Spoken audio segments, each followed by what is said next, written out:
Sikasem Sabra Manoka say a one twetwede ntwetwede a ɛwɔ nyina ayɛ COVID-19 a ɛyiti ɛwɔ maimu ne santi ama apabene ne animdifo ɛkasa ɛwɔ ho sɛ sikasem betime gyina brane paade a kwasi kokɔ so de ɛkɔsɛ kwakɔgye besi a wahwɛ na kyerɛ sɛ danta yɛsema ɛnɛ onyina wɔ hunu bɔtɔ anu fa kura ntimi enhyemu esan sɛ covid therefore and after Ukraine Russia kura so de ɔde bebom de ama fa ngo ne nyoma bo kwa na ɛkɔsoro efiri minsanti amampani akufo ado firi abenwa mfipinu ni dunso besi sabre na covid emai no na ɛkwan ya sikasɛm ehuri bambam ɛfuru gwa opi bɔ na ɛkɔ nanim no na eni gye soro paa kɔpem sɛ covid therefore eyi ne ti na no na nka ne mampani John Dramani Mahama na no betum sɛ oh mampani ɛyɛ akufo ado ohuru amamuo no nsu ye wɔda kwa kɔhyɛ covid ɛna wɔda kɔhyɛ Russia ne Ukraine ntokwa ene ade a na se central na hyebdwani onunyafo Kennedy Kwame Ohene akompere kudurofo kane wo Agyapong ene odi na no betumi se nyame anim ni ye wokwaku ananse asabi odware eye ponko ene wokwaku ananse a wabene wo economy ho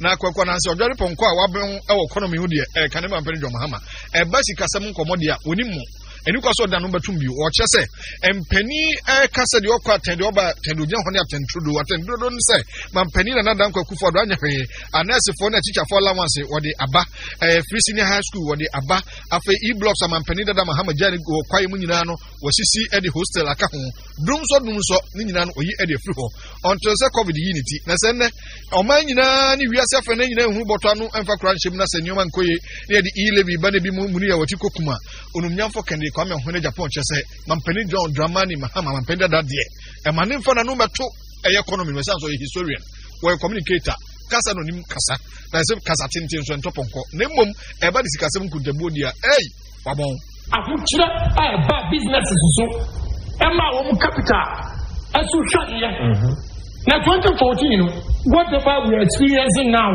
and no make COVID once I was just this COVID. You see, Okabibi said he left money 270 million for euro bond our G a very mature.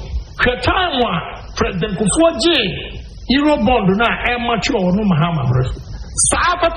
If you want to know the 9 billion, what we have done with it, the bogus Sikano Gigi. Mature Kufuor time. The same way we use to pay Kufuor. The same way Kufuor use the 9 billion to pay the interest. It is only the interest, not principal. And the uncle say Nagana for you now lagni at the Sabi in Kuto. Because we can always defend everything. Enemy or another year we can compare. The hospital as I was in parliament. And this is for cra ambulance in Tontroa and I didn't go parliament and you have Brasso and now can say Untia nursing training worker and you have Brasso the teachers allowance for Untia. You talk for your Muku. President Mahama Brasso allowance was only 500. Today is 8,000. Give us a break. At the MPPI. Besides free SHS, go to the secondary schools and see buildings. Construction still going on. Our secondary schools. NDC buy, also e-blocks. 923. IMF funded, I think, 10 of them. Even President Kufuor model schools, was 52. NDC the woman yet, I buy Papabia for Ghana. See the way over the propaganda and memu, catch your memoir, I am not saying that or my but there is a reason why I am telling you, and the South Africans are praising Kufuor because South Africa a developed economy like South Africa, and I'm petrol only low shed. Every 2 hours, he said Mahama Bresu kikre. Is that what Ghanaians are seeing today? Hey, Tigana from Murafi. Adi adum so ebe ye mu wo Mahama Breso. Why me catch now say na electricity I did no problem. It was money for the West. Go and buy heavy properties in Dubai, South Africa, UK, and the Betene Kasai Ayasin Central, Nashebidwani, Unumnyamfo Kennedy Kwame Ohene Agyapong, and all the Sansam to the Consam Can Union, and be Mankabumku, Omuna Babishiang in crying. The Mampany Kufuor ni post so papa iko wasa wetitnani osai mampany o ememu and that is median so asabisi na so African Continental Free Trade Area so my Ghana mu nisi na se Kufuor ho nhira no edoso enye covid therefore and can be a number of your query manisa. And soon you was on Paba, Unyanaso. So the battle is still the Lord's. Now, and you may dear course of African Union. I will a year in Krakopomo Kimpiski, a hawk and Umukushia. Umukushia assembly. Yes, and saying, we had their course will be memoir airtime. Ubehena Ku, and Oliver, Baka, Vamawo, Nekondo, ya, measure on the guinea for Cobon, Comoga crowd, as I would Kuiba. A post for the Musa. Now, the just and saying, the Fuedu, or say Onidi, the Nakako to Moko, hunger strike. After the Buffalo Nisuka cause of Famiko Police Hospital, after the Yamu, I just said, you are not only Binino, a Buffalo Nisusa, and you could Sabia, Nawatona, it's not Edensa Kujina Courtro. Nasaku Kuno, and one Benekufuado, a Casabrase, every mind is a coup, and you matantan, a chum, Yabra. Set Mali, any Guinea, any Kronkobi Yakuno, and Yadiababu Mino, and what be mine. Eh?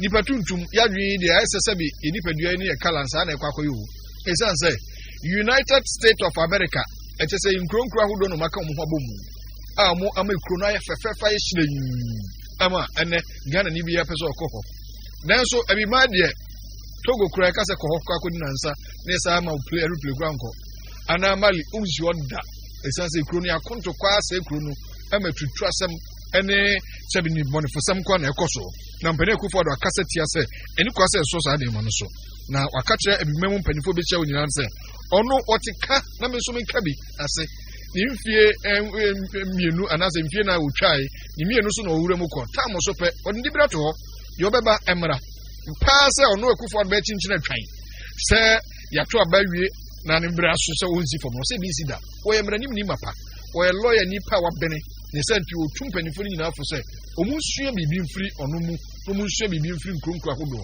esa sa bibi man puntu enkoso nyina eku yentie mampani ekufado unconstitutional changes in governments in Africa.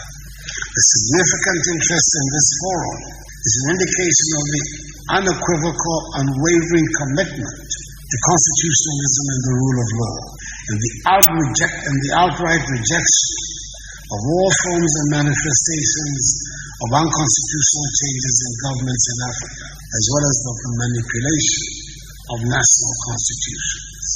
Our unity and resolve should send a clear message to coup plotters. The coups have never been and will never be durable solutions to Africa's political, economic, and security challenges. Statements condemning coups alone without corresponding action will, however, achieve little or nothing, as witnessed in recent times. This problem requires collective agreement, effective deterrence, bold action, and equally important, adequate preventative measures. Ladies and gentlemen, it has taken us a long time for a consensus to emerge in our country, Ghana, and indeed in Africa, that the democratic form of governance is preferable. We have certainly come a long way, but we should not take it for granted that everybody has accepted democracy as the preferred mode of governance. There are those who hanker after authoritarian personal rule because they claim Africa is underdeveloped and democracy is cumbersome and we need to get things done in a hurry. There are those who seek shortcuts to office to exercise power without limits. And there are those who have no respect for the free choices of our sovereign people because they do not accord with their so-called ideological preferences.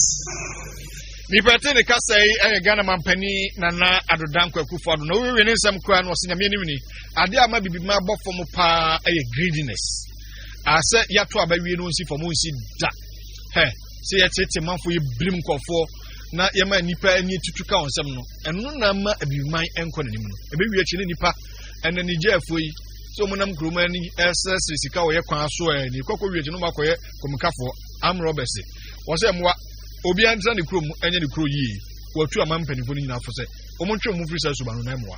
According to the AU Peace and Security Council of that group, deficiencies in governance, political greed, mismanagement of diversity, failure to seize opportunities, marginalization, human rights violations, unwillingness to accept electoral defeat, manipulation of constitutions, and their revision through unconstitutional means to serve personal narrow interests, unquote, and so on.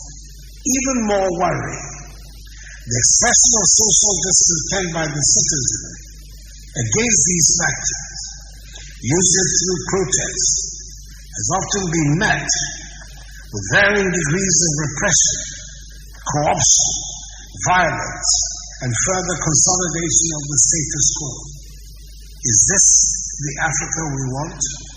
The reappearance of coups in Africa, in all its forms and manifestations, must be condemned by all, since it seriously undermines our collective bid to rid the continent of the menace of instability and unconstitutional changes in government, as currently defined by the frameworks enshrined in the Lome Declaration, the Africa Charter on Democracy, Elections and Governance, and other important regional and continental instruments. Ni pete ne kasa yi ay Ghana mampani Nana Addo Akufo-Addo na